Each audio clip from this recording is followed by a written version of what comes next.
Hello survivors of the apocalypse, welcome back to AtomRPG and playing hardball.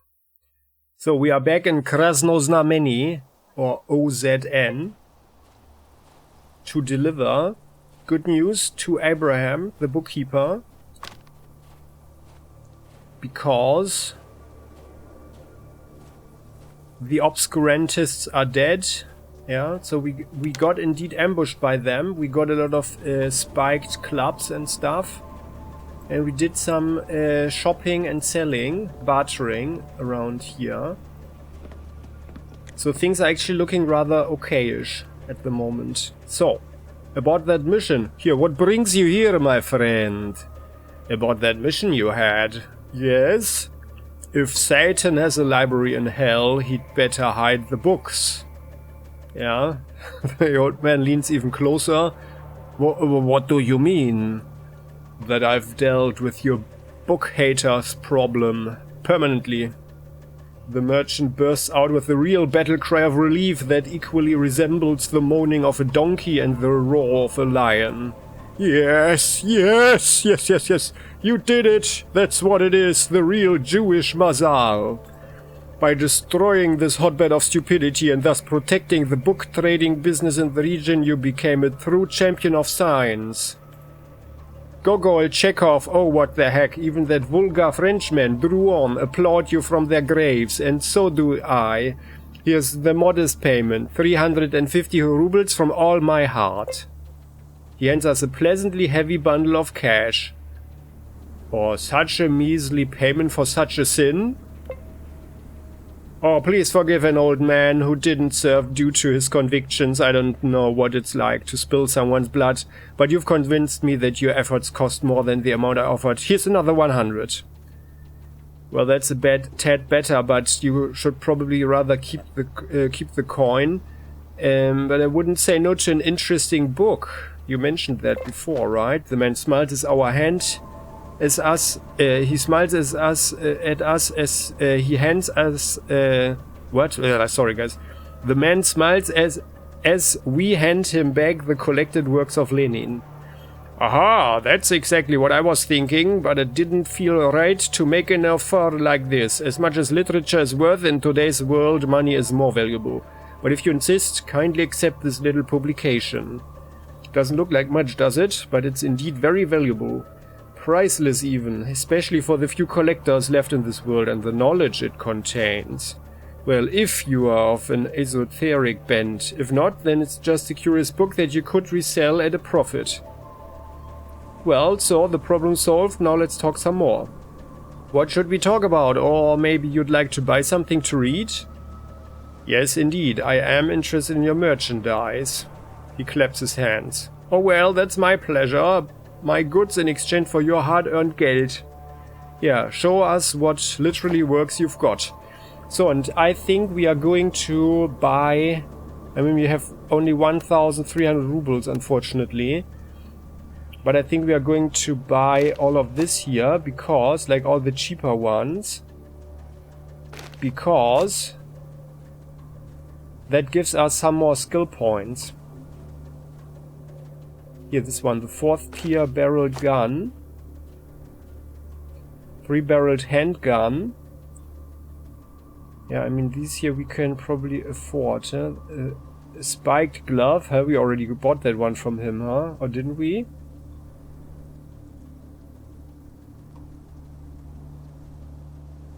Ah, that's just the messages. So, like here. Leather breastplate, 2nd tier weighted glove. Crafting 2nd tier customs. Yeah, 3rd tier spiked glove. Okay.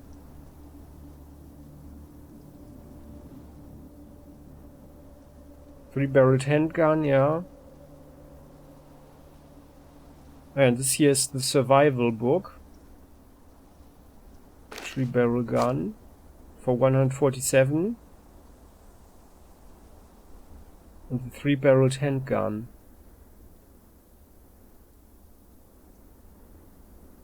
Yeah.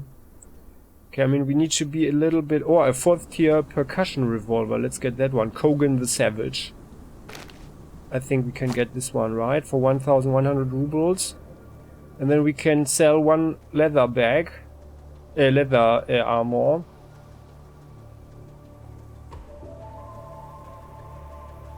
Yeah. Can't afford much more. So I guess it's fine. Like so. It's a bit painful to give him all that money though, but yeah. Let's do it.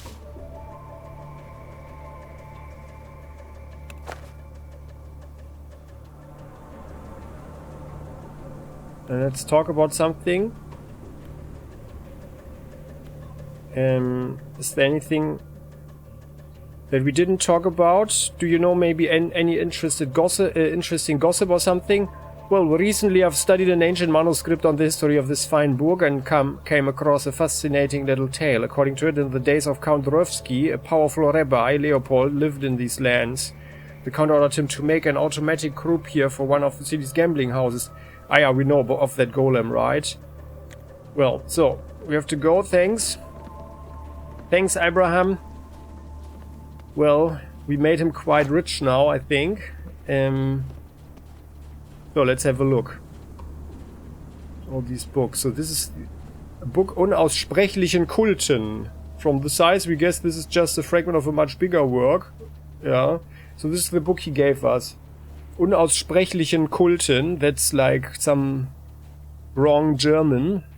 And I would translate this actually, like, translate by word is it's something like unpronounceable cults. That's what they mean most likely. But I would rather translate it like unspeakable or of unspeakable cults or something. Let's have a look. Oh yeah, this seems like a part of a much longer book.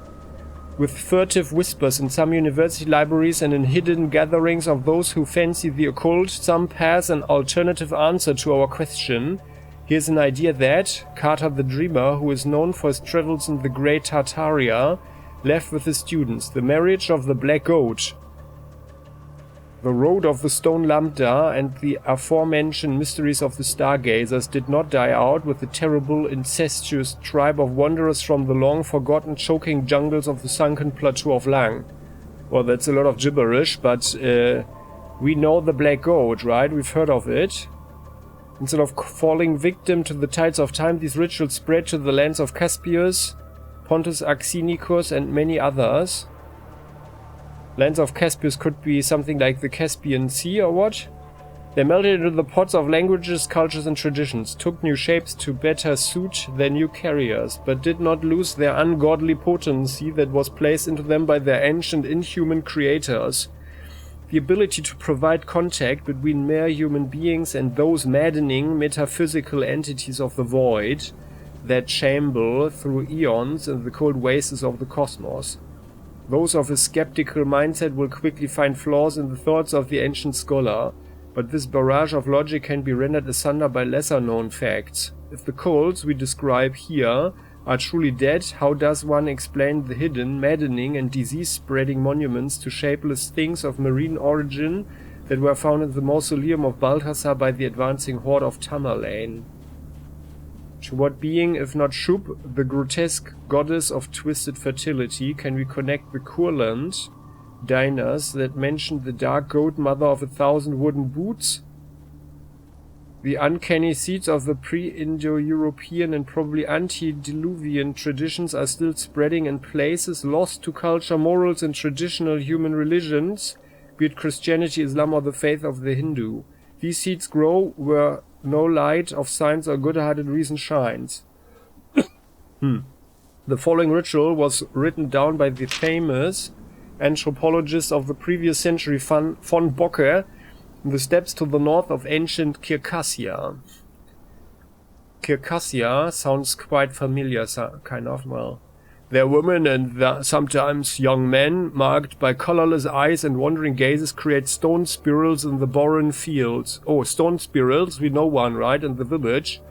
These spirals are said to symbolize a mysterious cosmic entity that in their legends has both traits of a creator god and a mindless force of nature. According to the tales they spread among themselves, This long since nameless, idiotic demiurge created the universe without even noticing and fell asleep as he watched his spontaneous creation to the sounds of mad flutes and drums. The awakening of this god thing promises the destruction for all that exists. As a young child that does not know its own power, this beastly creator will crush all creation as easily as he made it in the first place. The stone spiral ritual was created to lull the sleeping monster, but also to catch glimpses of the inhuman nightmarish truths contained in his eternal dream. As Venus, which the locals call the Hesperus star, gets into the right position in the sky, the chosen villagers gather in the stone spiral with nightfall. Upon feasting on a Amanita muscaria, each one of them opens an old handwritten book, one of 1,000 copies that survived both the violence of the church and the anger of the first settlers. One after the other they start their chant, made not for the human ear, with its alien rhythms and accents. La Azatoth, Pygni Glui Azatoth, Kam Ka, blah blah blah blah blah. So the milky, pale starlight gathers in the spiral and marks the reader of the terrible incantation. Lo! Mind-flailing, indescribable, debilitating horror and snares, all of those who foolishly gathered in the field, the dread. It crawls inside all, opening the mouths wide with silent screams for unreachable mercy. The hair turns grey, the eyes grow mad with the primal savagery of the uncaring cold stars. La la yok shototh. La, the gate and the keeper and the key, undulating, grotesquely, mindlessly pulsating at the threshold of darkness. Yok Sototh, the unending inhuman bringer of madness. La Yok Shototh, the shambling, maddening mass of dread incarnate. Yok Shototh. This is where the strange book suddenly ends. Well, Abraham gave us something, huh? I guess that was something that was not easy to sell, huh? But well, so we know the spiral, eating something, feasting on an Amanita muscaria, and then opening the book. Well, we are on our way to the village with the stone spiral anyway, and then we will try it, right? So, let's have a look. Then we got this one here. Kogan the Savage. Let's read this one here first. Yeah, we remember Kogan the Savage. Did we already... I think we have something, right? Survival instructions. Yeah, Kogan the Savage. Oh, are we missing one? I think we are missing one book of Kogan's story, huh? These are just the personal diaries and stuff. Yeah. Strange memo, yeah, okay. Oh, what's that? What was that? Ah, the Lord of the Rings. Ah, yeah, we need to deliver that one as well. I like it that we are kind of the protector of literacy, right? Okay, then. Oh, yeah, let's have a short look into Kogan Zero, just to remind ourselves. Where was it? Okay, not there. Okay, now the inventory becomes a little bit problematic to navigate. So this is just cut out from the modern newspaper. The author of this novel, Josef Kogonovich, did not live long enough to see his work published. Ah, yeah, okay. So that was just the prologue with the explanations. Well then. So let's read the number 2. We are missing number 1 though. Ah yeah, and we got rifles and shotguns plus 6 points. Now that's great. So this is just a cutout from a modern newspaper printed in Trudograd. I see you know our battle garments well, laughed the prisoner of the 3 Neo-Centurions, squinting his eyes before the flaming ball of fire which was the setting sun. You guys know what? I think we are not reading this one. You can read it. Just hit the pause button if you want to read it, because I think I'm going to read it aloud when we have all the books, and then we do it in one go. So, but here we get shotguns. That was the 3rd 3-barrel gun. That is actually something we already have. But yeah, now we know it officially, right? That's this one here, 3-barrel gun. Then the 4-barrel gun. Oh, and we get another 6 points in rifles and shotguns. That is great. Yeah. Kogan. But it's like Kogan is more a mixture between Conan the Barbarian, I think, and Flash Gordon or something. And maybe the guy here on Mars. John Carter of Mars or something. Then Kogan 4. Oh, cool. We got martial arts and shotguns and rifles. Wow, that's great. That's a good buy. Well, I hope it was worth it, you dumb soldier. Yeah, we are reading it. We are reading it when we have all of them. Yeah, 2, 3, 4. We are missing 5, 5 and 1. I think, right? Yeah. Here. Oh no, there's 1. Oh, okay. Sorry. So actually, then we are missing. Are we missing 2? What? 6, 3. Oh no, here. Oh, okay. No, okay, guys. Sorry. Then let's read it. There. So, the old son of Babylonia slowly descended into the blood-red waters of the Centralian Sea, leaving the sky for the silvery disk of the moon. So tiny seemed the 3 figures walking through the beach at dusk. The 4th one that lagged behind them, covered head to toe in chains, was a bit bigger, wider, stronger looking, but still microscopical when compared to the huge celestial bodies in their nightly dance. Tell me again, Ivanos, why couldn't we leave this barbarian in one of ourselves after we caught him crossing the Imperial border? Asked one of the Neo-Centurion guards without stopping for a second. Look at the armor the savage is wearing. We call it tire armor, dear Maximus, but it is actually much stronger than any of our plate mail. It is made out of 2 pieces of a tire reinforced by 1 portion of scrap, wiring and scarf. Only barbarians from Kyberia, not Cimmeria, a place where even succulent babies are taught to wield axes and flails, wear such armor. And these brutes are too dangerous for our measly Gaul, answered Ivanos, a powerful, strong-chinned, middle-aged Neo-Centurion who carried a poisoned spear and several guns on his belt. This is why we are taking him to a secret underground facility created by the secret police. The entrance to which is masked to look like a giant oak tree, remember? From there I will use my Neo-Centurion badge to call for the nearest transport heliflopper that will get our prisoner into a proper dungeon in the capital city. Now that is certainly high literature, right? So and then here, number 2. I see you know your battle garments well, laughed the prisoner of the 3 Neo-Centurions, squinting his eyes before the flaming ball of fire which was the setting sun. The border guard stopped to turn around and look at the prisoner, who just uttered his first few words in their company. The prisoner was tan, half-naked, extremely muscular. His only clothes, apart from the menacing armor, were sandals, bronze wristbands, and a loincloth. Wind played with his glorious mane of shoulder-length brown hair. His face was strict yet beautiful, a true warrior's face, with eyes seething with rage.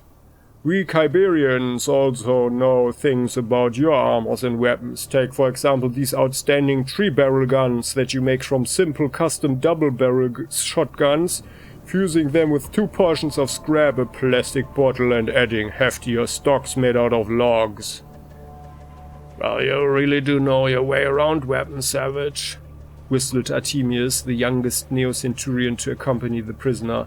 Oh, why is that? Because these are Kyberian technologies that your ugly dwarfish...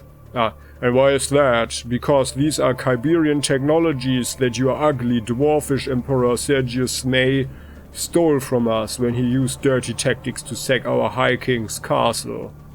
Shut your filthy mouth, cur! Emperor Sergius May is glorious, screamed Maximus, insulted. Only if killing children and poisoning old women is glorious, whispered the barbarian.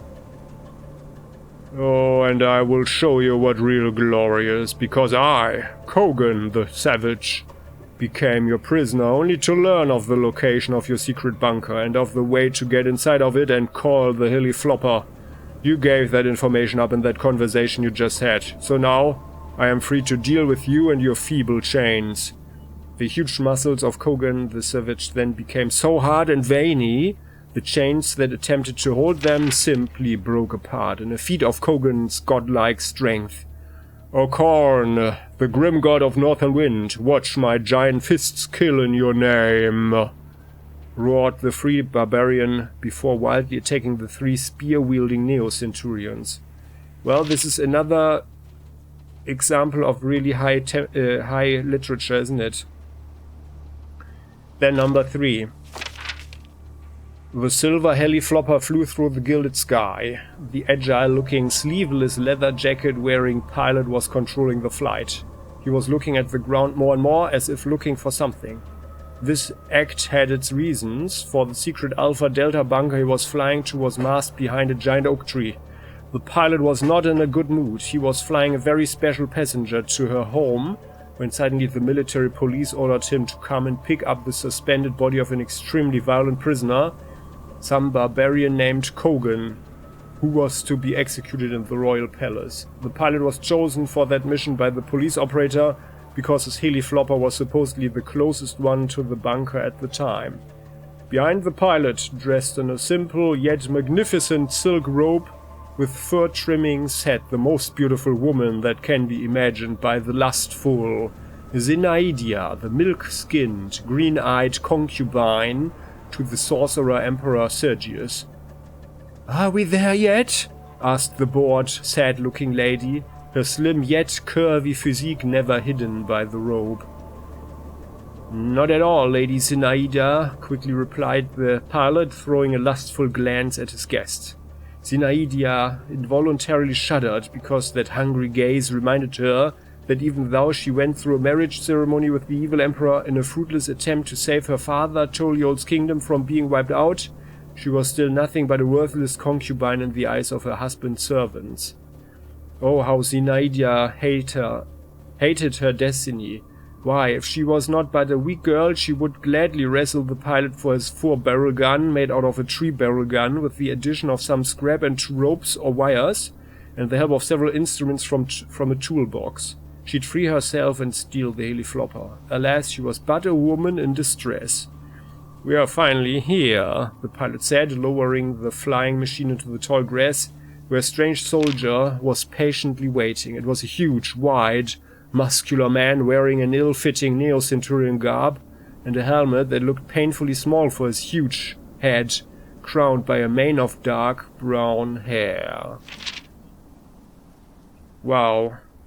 So, I guess you guys are all smitten by this high-quality literature. So that was actually like the 4-barrel gun. That's interesting. Some Wasteland gunsmiths believe that the quality of a gun can be measured by the number of its barrels. They are not wrong. Yeah, okay. Well, we can make that. We can easily make that, actually. And, well, it shoots 4 shots. So. Yeah. I mean, I'm not a big fan of using up so much ammo, on the other hand. But, yeah. I mean, if we need to kill someone quickly, then it's probably a good thing. So, and then Kogan the Savage 4. "Well, I hope it was worth it, you dumb soldier," roared the slim pilot, not fearing the rage of the huge muscular Neo-Centurion who eyed him calmly from the darkness of his ill-fitted helmet. "My bird was already near the royal palace when you ordered me to turn around and fly here to pick up some dirty savage for the Emperor's tribunal. You could have at least given me a few minutes to take my lady home." "My lady? Oh no, please do call me the way you all call me when I am not there to listen. Call me the Emperor's doll. Call me a nice piece of meat," Zinaidia demanded as she got out of the heli-flapper. "I thought I respectfully told you to stay in the cabin, lady. What is the meaning of this?" asked the pilot, attempted to grab Zinaidia by the wrist. "Oh, I'm just showing my loyalty to the man who killed all the local guards to get your flying machine." smiled Zinaidia as she pushed the pilot away. Are you so dumb you cannot see through such thin disguise? The beautiful woman ran to the huge Neo-Centurion and hugged him. This man is no dog of the Empire. This is the fabled Kogan the Savage, who sworn revenge on my slave master of a husband and his wretched cronies. Please, mighty one, free me of this pilot and let me help you in your quest for revenge and glory, she pleaded. Kogan said nothing. Silently as a jungle cat, he pounced, with the lady still clinging to his white chest, and knocked out the pilot with a single blow, produced by the claw knuckle duster he was equipped with. What an instrument of pain that was, crafted from a pair of quality knuckle dusters, made heavier with some scrap, made sharper with 2 boxes of nails. Seeing the terrible display of force and stealth, Zinaidia fell to the ground and hugged the barbarian's thick thigh. Only a fool trusts a beautiful woman. Leave me be, wench, or suffer like your servant, the savage finally uttered. Oh, Kogan, let the mighty eagles come from the place of my god Korn and peck my heart out if I am lying to you, begged Zinaidia, not letting go of the warrior. Listen to my plan, I beg you. Kogan laughed heartily at the display of seriousness Zinaidia shown, and finally bowed down to listen to her strange idea. Wow. So. Ah, yeah. Oh, and we do lack the number 5, huh? What is 5? Abraham, we are missing a story there. Ah, it's here. 458. Well. No, we can't afford that. That's a 4th tier heavy crossbow. Okay, sorry guys. The story will have to continue later on. So, sorry. I wanted to do all in one go. I was stupid. We missed the 5 and we can't get it. It's too expensive. Well then, let's only look at this one here. And for that we get stealth plus 6. Okay, nice. Yeah. Okay, so and then this one is advice from the toilet. 2nd tier knuckle duster. Oh, and that gives us also... Oh no, just tinkering, I guess, yeah. A barely visible note scribbled on a sheet of yellowed toilet paper with a chemical pencil of some sort. Krasnosnameni, I have made a dire mistake. Finally, I am sober and my mind is clear enough to state I, the freaky toilet urchin named Cruel, imagined the story about bandits and smugglers living in the sewers. I wasn't actually listening in on their conversations, because there were none. And if I won't publish this true confession, I'm gonna be gone as well. This confession is true and honest and has nothing to do with the anonymous beating with a quality knuckle duster made out of a Swin shotgun scrap filled a file down with the brick that I received yesterday. T. Cruel, Esquire, Manhole Master. That is fun, right? Okay, so we got tinkering. We got quite a lot of levels. Skill points, I mean. That's actually like really a lot for the money we spend, I think. And now, rifles we had 85. We got some martial arts. That will all come in handy, I think, I guess. Yeah, so it's really great. Oh, and... Oh! We are super hungry. Oh. Okay, sorry guys. So much reading. We need to get to a campfire.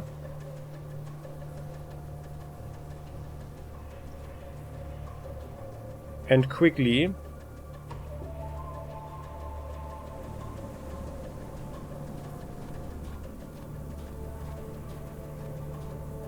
And the big question is, where can we actually sell our leather armor?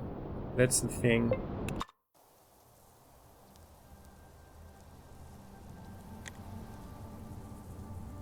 Let's make some nice roasted meat, huh? Cooking it. That's good. How's health? Everybody is at maximum, that's good.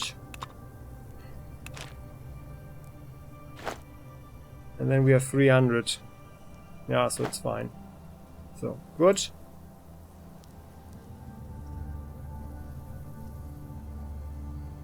Oh, that's a big map. Why? Why is it all so big? There.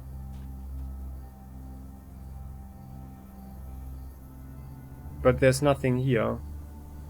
Just a super huge map.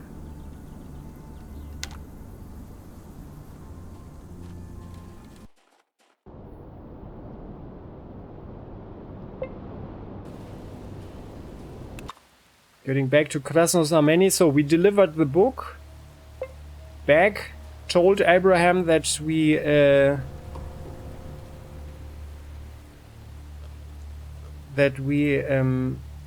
accomplished his quest, basically, like the book trade is safe again. Yeah, and I guess, well, let's sell the thing like here. The other traders, they didn't have any more money left. And nothing else that we really want. But this guy has a lot of money, although we are not going to get a lot of resources or money from him anyway. Yeah, it's really a pity. Flight helmet, we don't need that. And this here is way too expensive. Oh, just 139. Now, well, I think we have to do it. Feels like a huge waste of money though. And the duffel bag.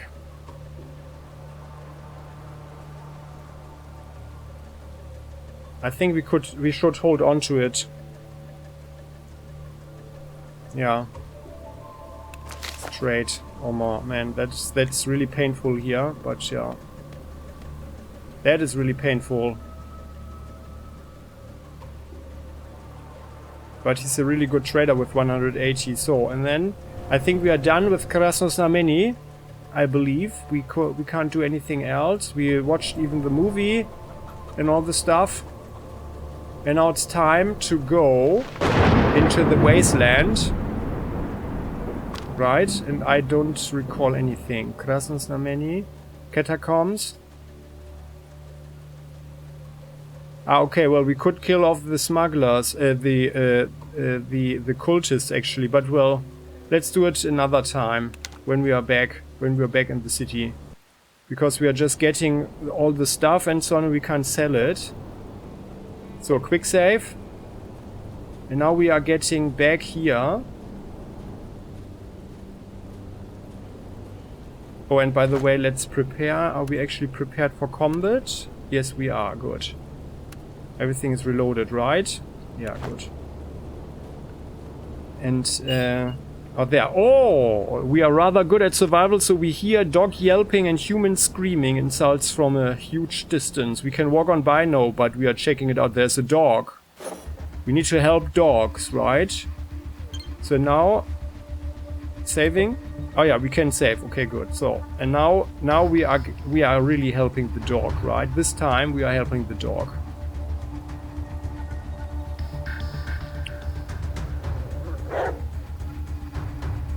But the guy, we are running forward.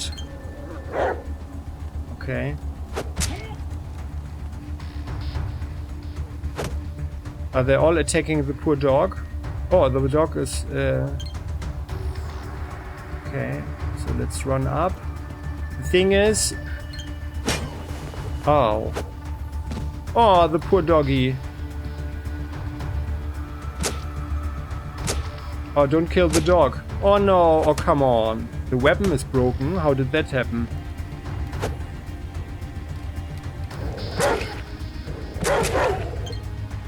Okay, so... you can make 2 aimed shots.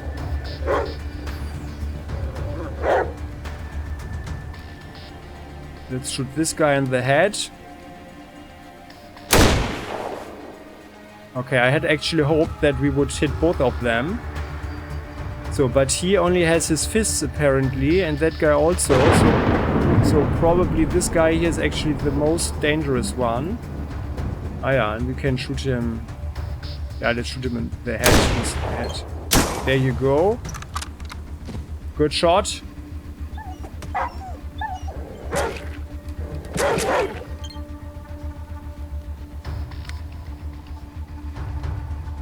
And we are running forward like so. And we're shooting the guy. on the head with our... There you go. Oh, the poor doggy. So here's the man. What is that? A dog collar. A collar for a big dog. Its breast tag is carved with one word, Dzhulbars. Well, that we take. We are taking the 13. And yeah, well, we have the meat anyway. So Hexogen can carry the rest. Let's firstly loot these guys. Well, they don't have much stuff anyway. Oh, the poor doggy.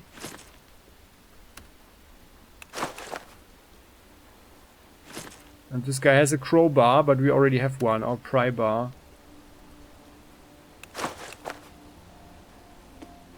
He had 9mm rounds, that is certainly a good thing. Empty bottles. Yeah, Hexogen. So and now, quick saving. Hello doggy.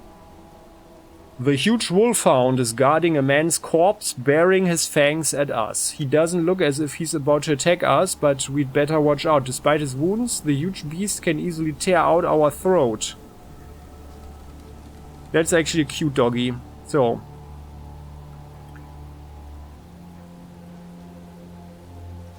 What are you growling for, dumb mutt? No. Easy, easy. I'm not going to harm you. The wolfhound growls menacingly. He's too agitated to pay attention to our calming voice. Let's try to stroke him. We stretch out our arm warily to stroke the wolfhound, which turns out to be a huge mistake. The beast tries to snatch at us immediately. We are agile enough to dodge, but his sharp fangs miss our hand just by an inch. Ugh. I'd better not take such risks. Let's show him the collar. Yeah, the huge dog obviously doesn't feel too well. He licks his wounds tired and starts growling threateningly the moment he sees us. I'm your friend, buddy. We carefully stretch out the collar. The dog gives us an unkind look and then starts sniffing. Suddenly he calms down. Now he looks puzzled rather than aggressive. It seems we have indeed been able to mitigate him after all. There you go, good doggy. The wolfhound still eyes us with mistrust, but his former hostility has disappeared without a trace. Ah yeah, well, let's give him a piece of meat, huh? The huge dog looks at the piece of meat in our hands. Apparently he doesn't understand what is going on. At last he snorts in a funny way and warily takes the meat from our hands. He starts eating our gift, bite by bite, looking up at us from time to time. Yeah, our personality, right? Or let's gradually win the wolfhound's trust. Yeah, who's a good doggy? You are a good doggy. We squat at the wolfhound's side and start watching him. From time to time we stroke him or throw him a twisted snack to play with. It takes a while, but eventually the wolfhound barks cheerfully and licks our palm. We ruffle his fur and slap ourselves on the hip as we straighten up. The wolfhound looks at us expectantly. Let's go, boy.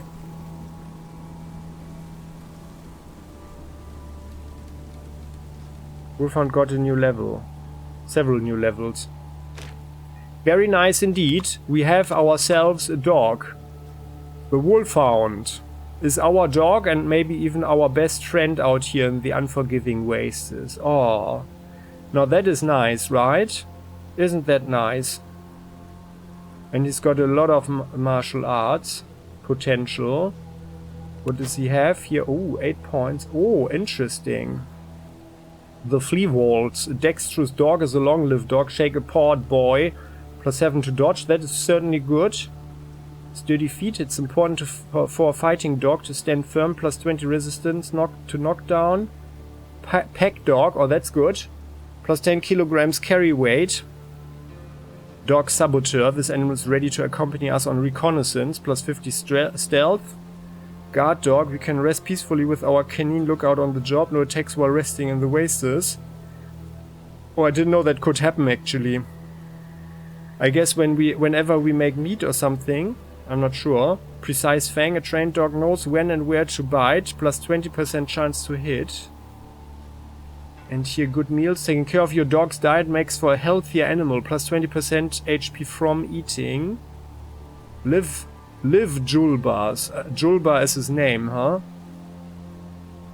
Plus 5 HP total. But that's not a super lot amount, but yeah, super high amount.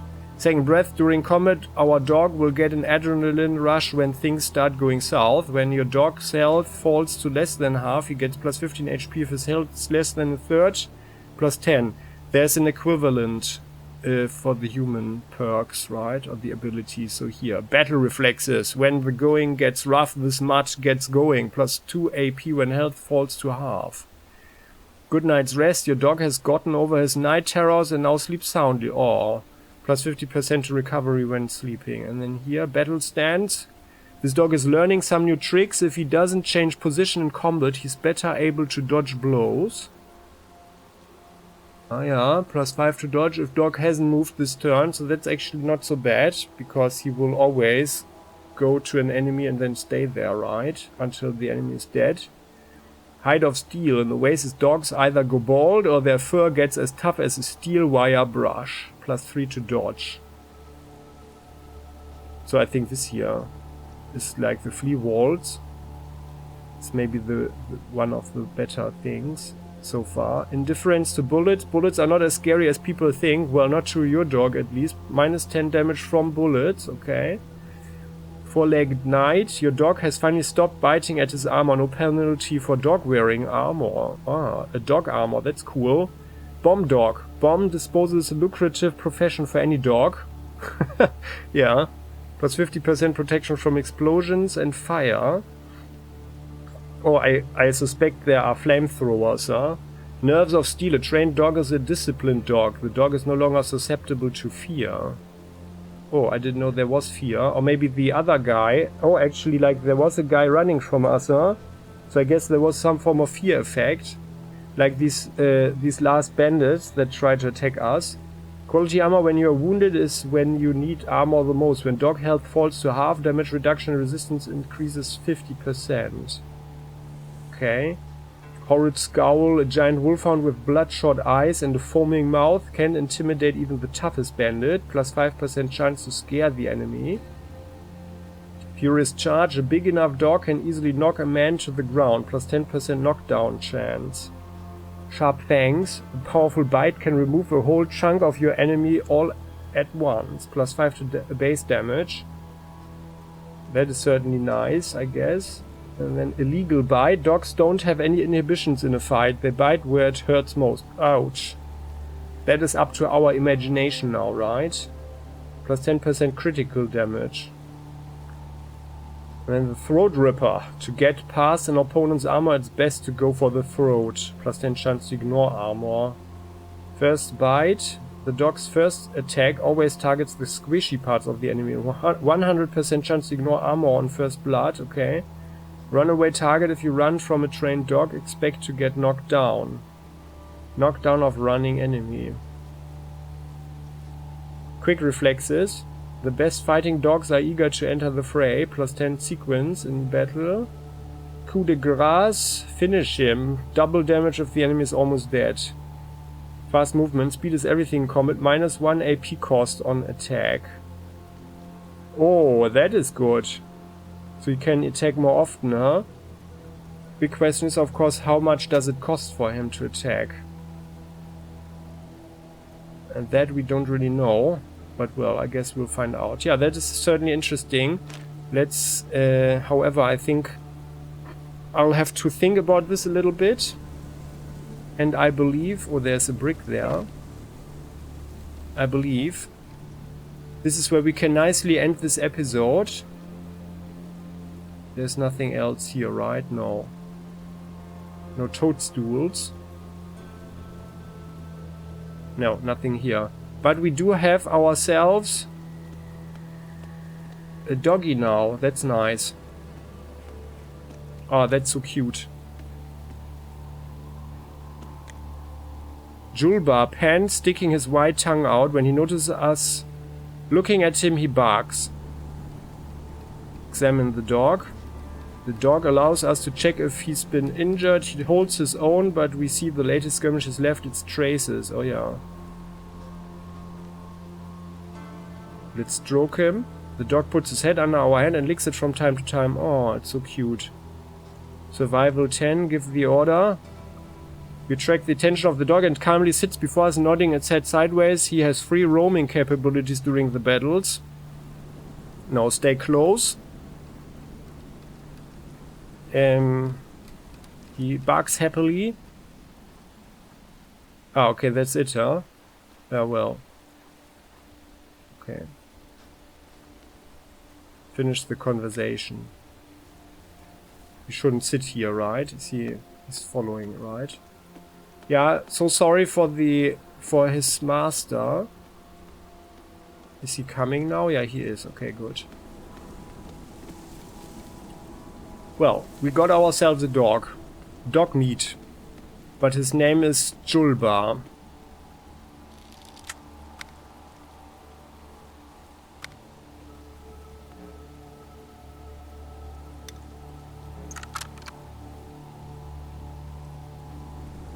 So, and let's just check something. Ah, yeah, here.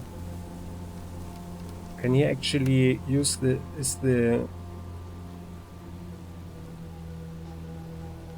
where's the collar? Where did the collar go? Can you put the collar on him? Is that an advantage?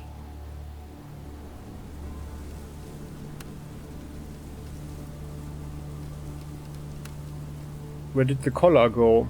Or maybe we just use the collar for the dog to sniff it or something. So, but he can use equipment and stuff apparently.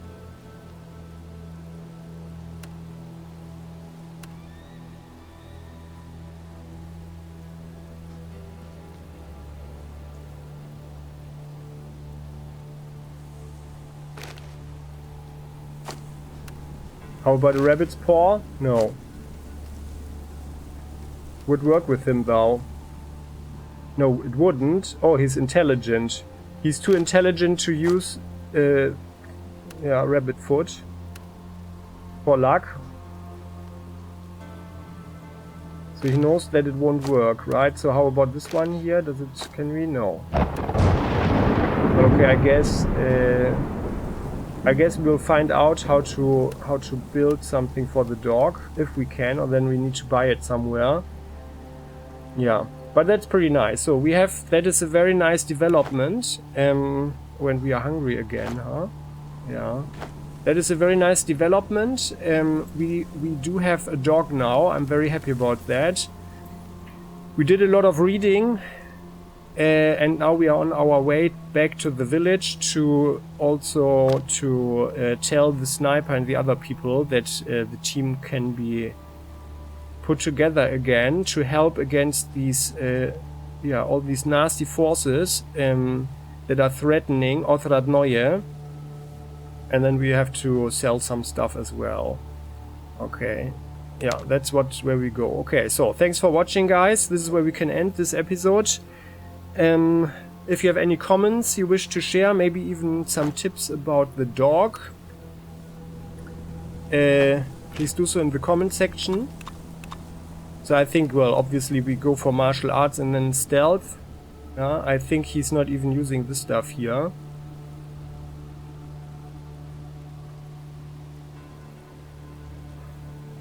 Maybe first aid. So he probably gets... I'm not sure if first aid works on food consumed, but we'll find out. Yeah. But yeah, okay. So, yeah, and I would appreciate if you click the like button and subscribe to the channel so you never ever miss an episode again. See you next time. Bye-bye.